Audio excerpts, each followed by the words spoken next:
So, Jim? Okay, thanks, Mark. Is this on? Are we working? Okay, Yeah. good. I think probably some people are out there, wondering how on earth I could be writing about the demise of Republican political prospects in a year like this. After all, don't I read the newspaper? Didn't I see the latest Gallup poll? Where did Mark Krikorian find this guy? Must have found him locked away deep in some ivory tower somewhere, way out of touch. Even the teachers' union members are going to be voting Republican this year, right? Seems that way. Every week we see a new ominous indicator that suggests that the Republicans are going to conquer the world, right?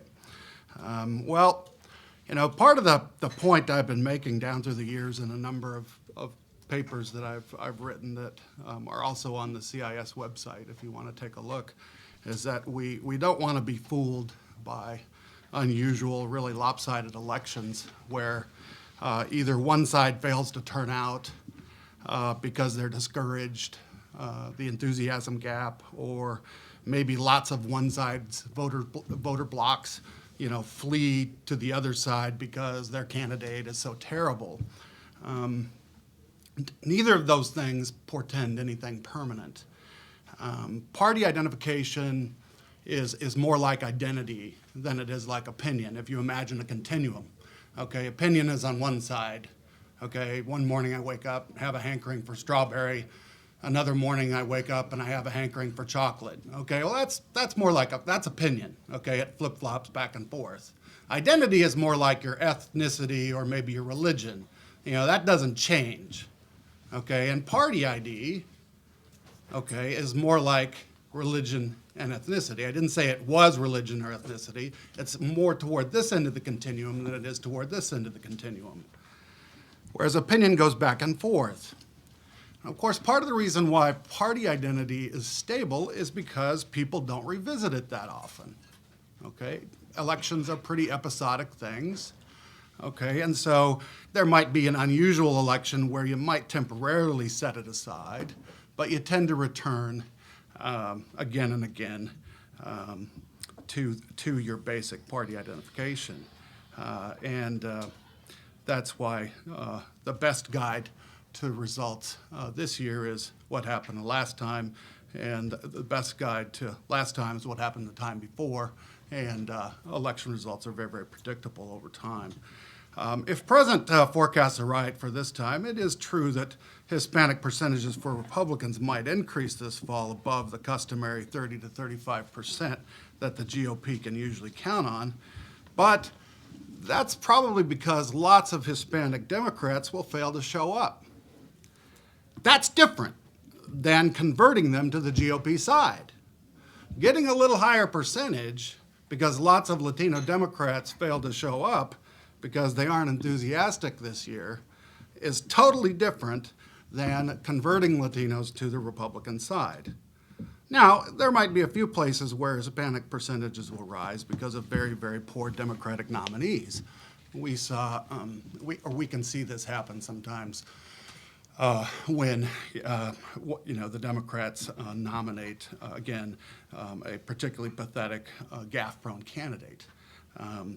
But once again, this is not a sign of permanent conversion. I would say that with respect to the present paper, over the long term, the numbers have not been looking very good for the Republicans.